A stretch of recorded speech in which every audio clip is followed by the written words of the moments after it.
Binge the full week of The Ray Taylor Show ad-free over at patreon.com/inspired disorder. What you manifest in your mind, you can bring to reality. The Wicker Man. The original Wicker Man from 1973 is the movie that I'm talking about. I've never seen it. I've never seen the remake, which from what I've heard, the remake is one of those so bad it's good. Like, it's got a lot of funny moments. Nicolas Cage, obviously, can have those moments where he takes big swings in all of his movies. And, man, when they fail, they are a very unique type of humor. But that is not the movie I'm talking about. This is The Wicker Man from 1973.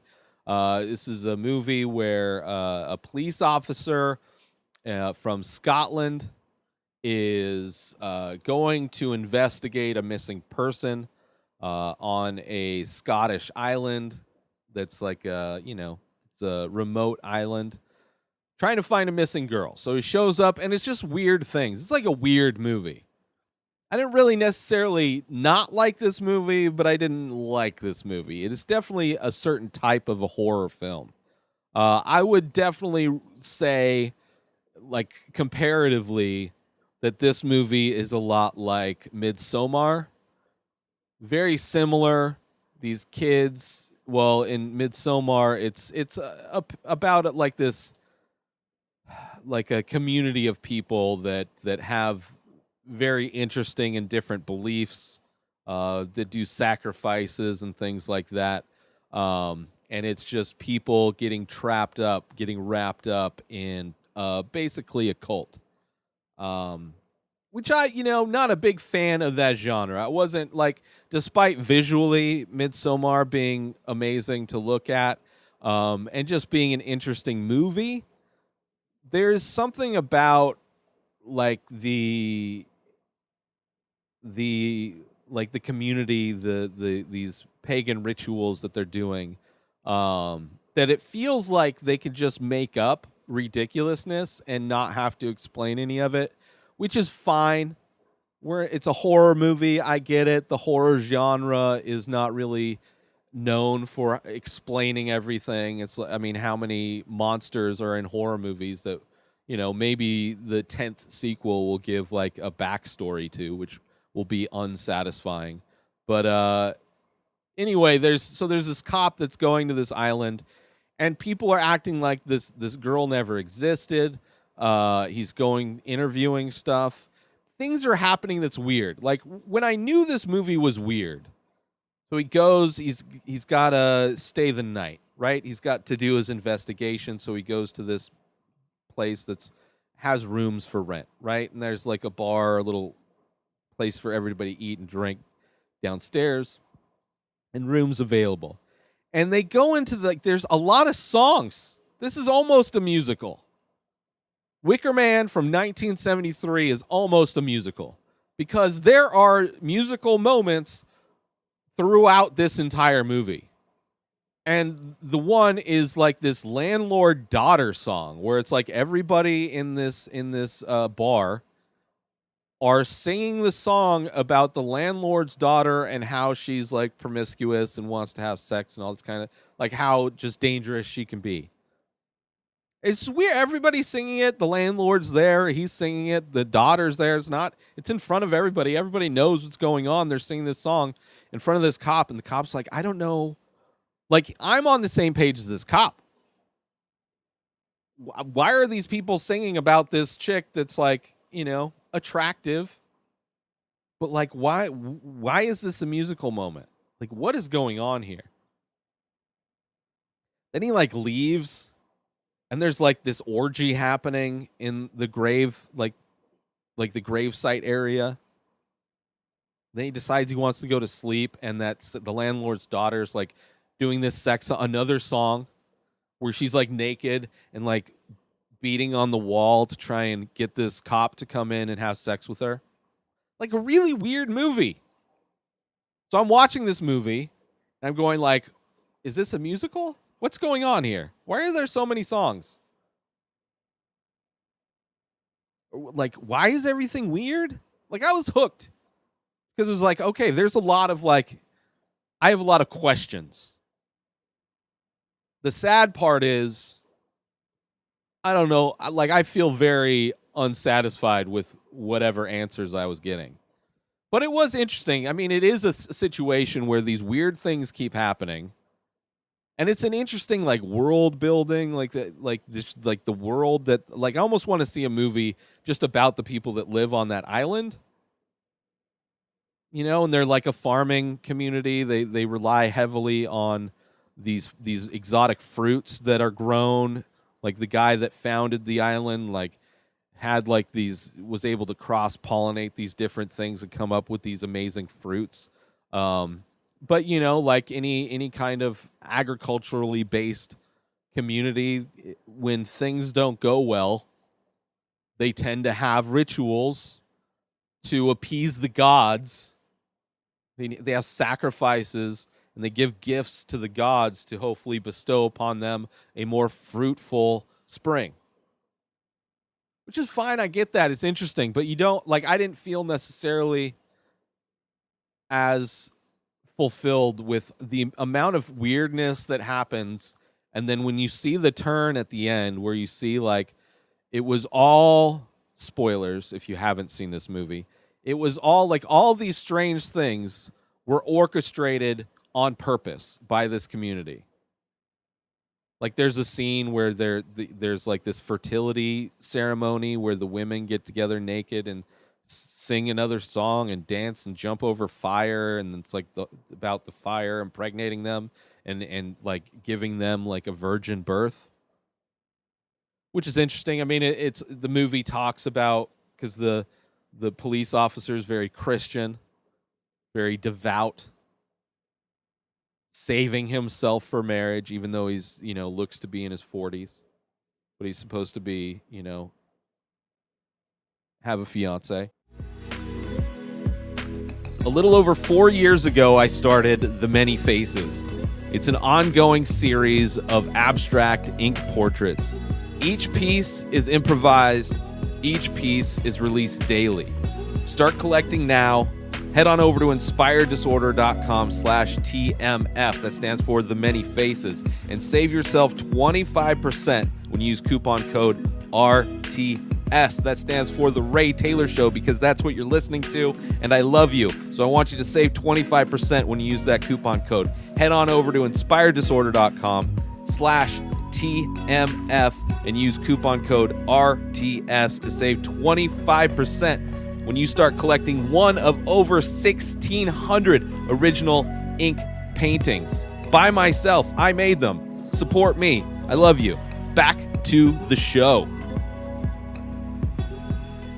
So it's him obviously having a problem with these people practicing a religion that's not his, Catholic Christian-based religion. Like, oh, how dare you believe in something that's not my cult beliefs? So I get, like, there's interesting aspects to it where he's trying to find stuff out. This girl, clearly, like, there's evidence that this girl existed in the thing. She has a desk that's nobody's using. There's there's documentation of her, but people are acting like she doesn't know. And then there's this big thing where the May Day, where they have, he's told, like, you don't want to be around for May Day. This is where they do their big ritual, their big thing. And he goes to a library and does research. It's like, okay, there's these characters do these different things, and then they end up sacrificing things in order to have a more bountiful harvest in the spring or in the fall or whatever it is. I guess it's spring, so in the fall before winter. And this cop decides to infiltrate that whole thing. And the whole twist at the end where he's trying to save this girl and she's like, oh, we can get out the cave. Like he pretends to be part of this ritual. He's dressed up in the thing and he sees that the girl, she's alive. They were hiding her. They're going to sacrifice her. And then he goes and he's like, hey, I'm here to save you. And she's like, thank you. And there's like, she kind of leads him away through the cave. And they're like, we can get out this way. And as soon as they get out of the cave, you see everybody's there waiting for them. And that's when the turn happens where you realize this is all a big game because they needed somebody who was a virgin, who was who came on their own free will to do a thing.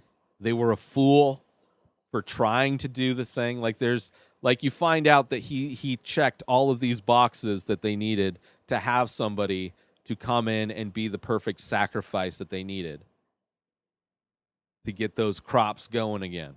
And he checked off all the boxes. He went of his own free will. He's a virgin. He's a fool, like all these different things. And then it's basically the end of the ceremony where he gets put.